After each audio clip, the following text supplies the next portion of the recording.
Hi, this is Smart Academy.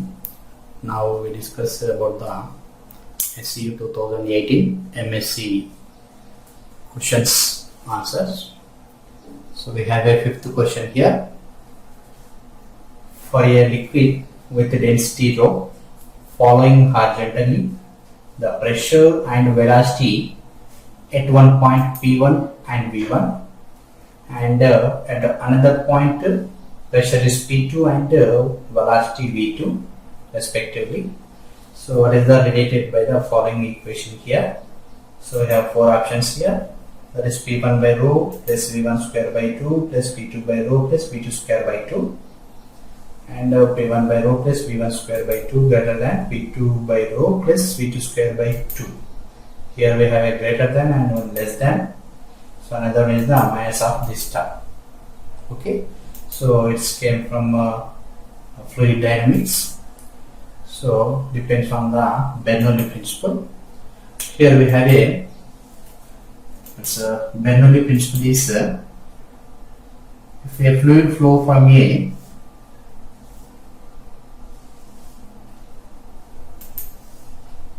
non-uniform pipe, nothing but different pressures.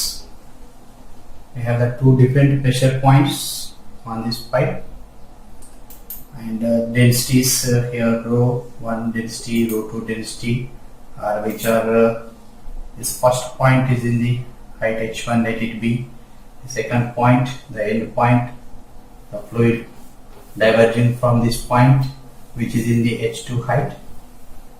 So the equation Bernoulli principle is P plus of rho V square plus rho GH is constant here. Nothing but this Bernoulli principle say that. So here this combination of static pressure and dynamic pressure is equal to the total pressure here. This pressure energy, this internal energy, this is dynamic energy, this one also potential energy. So combination of this potential energy, kinetic energy, pressure energy. So the combination should be constant. That is the Bernoulli principle. When streamline flow from the different area of cross sections and different heights, that follow the formula or principle is P plus of rho V square plus rho GH equal to constant. But in this given question, so we have this fluid flowing horizontally here. It's flowing from the horizontally. Nothing but here condition is H1 equal to H2. So like this is fluid or streamline flow with the same heights, H1 equal to H2, that is called horizontal. So that's why this formula, in case of let it be A point and B point, that formula splitted as P1 plus of rho V1 square plus rho GH1 equal to P2 plus of rho V2 square plus rho GH2 here.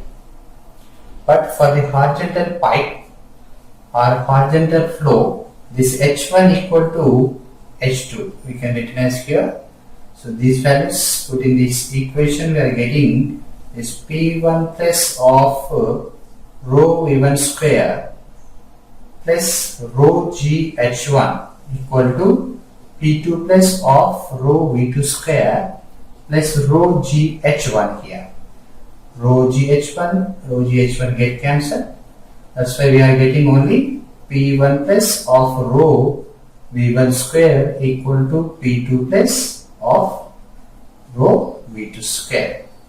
So nothing but here pressure energy plus this kinetic energy of fluid remains constant here. So this is matching with the here. This is P1 plus like this. This rho, it's this equation divided with rho here, we are getting the A equation. Suppose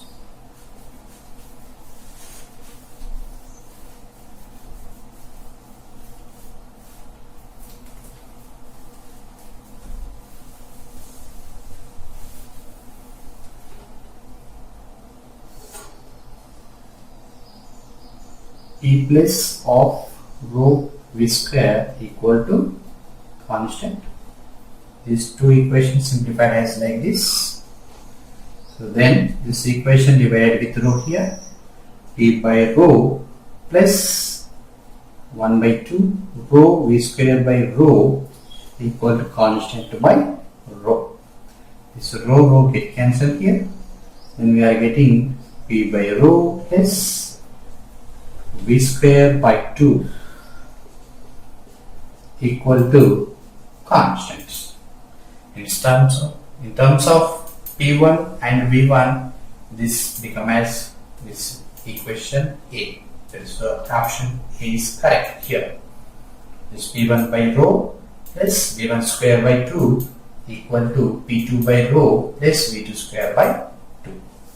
Okay. Next to question number 6, we will continue here.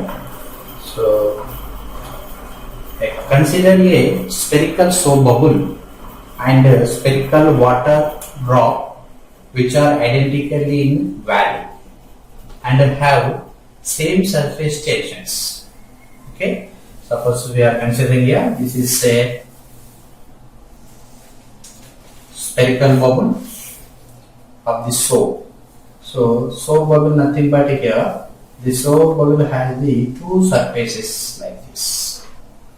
And let we consider the spherical water drop. Water drop has the only one single water surface here. Okay, so both are having the same identical value. These values of the soap bubble and the water bubble is same here, identical means, and have same surface tension. So surface tension of this one and this one, the soap bubble and water bubble is same, that is tension is same here. T is constant and V is also value of the soap bubble and water bubble is constant. Next one is, if PB and PD represents the excess pressure inside the soap bubble and water drop. So this soap bubble pressure is, let it be, inside the excess pressure is PB, let it. This is a soap bubble. Okay, this soap bubble pressure is how much? Inside excess pressure is PB here. Inside this one pressure is water drop of PD. Okay, so now we have to calculate the ratio of this PB by PD. Okay, so we have a formula for this relation between pressure and tension. So that PT equal to, for the soap bubble is 4T by R. If it has the same radius, both are having the same value, nothing but the value of this bubble is constant, nothing but R remains constant, this one. Okay, this pressure of the spherical water drop is, that can be written as 2T by R. Okay, so why? Because of it has only one single surface, we get the PD equal to 2T by R. So this one has the two surfaces, to multiply with 2 here, simply we get the PT equal to, here PB equal to 4T by R. Now we have to find out the PB by PD. Okay, so that implies this PB by PD equal to this 4T by R by this 2T by R. So here this R get cancelled. This can be written as 4T by R into R by 2T. This R get cancelled, TT get cancelled, 2 2s are 4. Then this one equal to, we are getting 2. Okay, PP by PD value 2:1, 2 by 1. Okay, so here this B option is correct option. Okay, right, thank you.